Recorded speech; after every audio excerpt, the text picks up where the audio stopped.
संघर्ष की राह पर जो भी चलता है, संघर्ष की राह पर जो भी चलता है, संसार को भी वही बनाता है।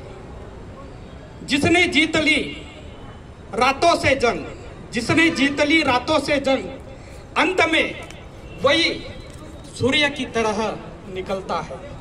आणि अशाच पद्धतीने आमचे भाविस्कर साहेबांनी सुद्धा आयुष्याची जंग ही जिंकलेली आहे आणि ते सूर्यासारखे चमकलेले बी आहेत आणि चमकत आहे।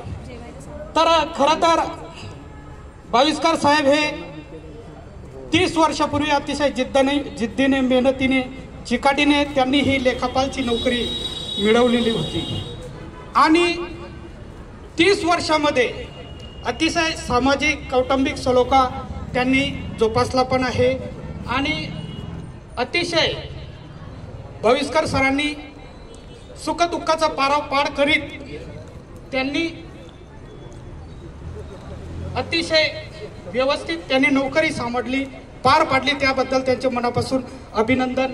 त्यानंतर जेवढे ते अभिनंदनास पात्र आहे आपले भाविस्कर मॅडम सुद्धा अभिनंदनास पात्र आहे, कारण की थोडासा का होईना सिंहाचा वाटा भाविस्कर मॅडमचा सुद्धा आहे। आपण नेहमी म्हणत असतो की एखाद्या पुरुषामागे स्त्रीचा हात असतो, स्त्री जर खंबीरपणे जर उभी राहिली नाही तर 90 ते 95% लोक हे यशस्वी होत नाही आणि म्हणून जेवढा मान सन्मान या सेवापूर्तीच्या कार्यक्रमामध्ये भाविस्कर सरांचा आहे तेवढाच मान सन्मान आमचे ताई भाविस्कर मॅडमचा सुद्धा आहे, म्हणून त्यांच्या सुद्धा या कार्यक्रमाच्या निमित्ताने ह्या ठिकाणी मी अभिनंदन करतो।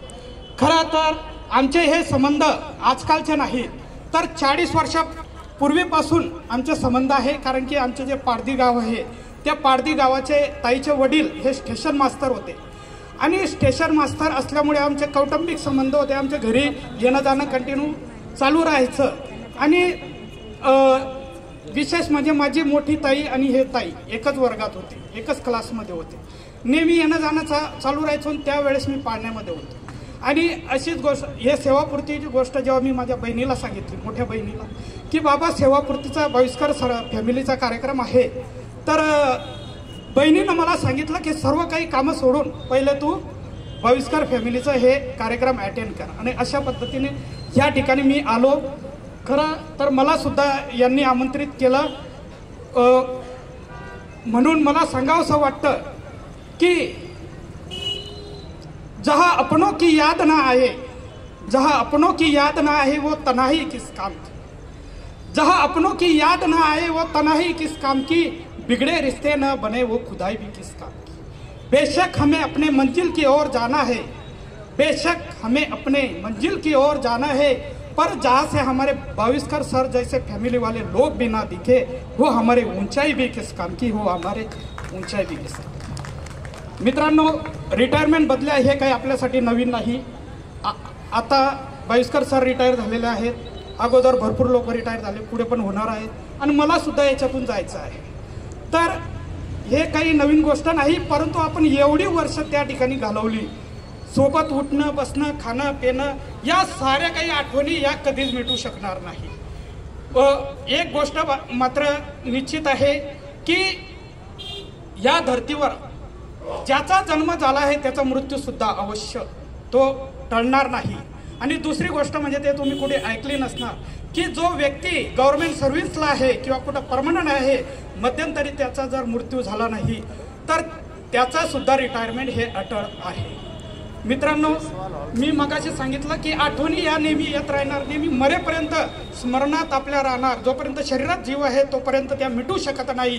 म्हणून मला सांगावंसं वाटतं की तुटलेले फुलं हे सुगंध देऊन जातील, तुटलेले फुलं हे सुगंध देऊन जातील, गेलेले क्षण हे आठवण देऊन जातील। प्रत्येकाचे अंदाज वेगळे असतात, प्रत्येकाचे अंदाज वेगळे असतात, काही जण क्षणभर आठवतात तर काही जण आयुष्यभर आठवतात, अगदी भाविस्कर फॅमिली सारखे लोक। एक शेवटचं मी या ठिकाणी सांगतो की आपण 30 वर्षापासून सेवेत होतात, 30 वर्षापासून आपण सत्तेमध्ये होतात आणि राजकारणाची सत्ता तरी 5 वर्षासाठी असते, परंतु आपण 30 वर्षापासून सत्तेत होतात हे आपल्यासाठी अभिमानाची बाब आहे। सत्तेची ताकद ही वेगवेगळी असते राजकारणाची सत्तेची ताकद वेगळी, नोकरीची सत्तेची ताकद वेगळी, व्यवसायाची सत्तेची ताकद वेगळी. तसे भाविस्कर सरांची ही नोकरीची ताकद होती, म्हणून नातेवाईकांमध्ये, मित्रामध्ये, कुटुंबामध्ये वेगळा दबदबा होता, एक वेगळा रुबाब भाविस्कर सरांचा होता.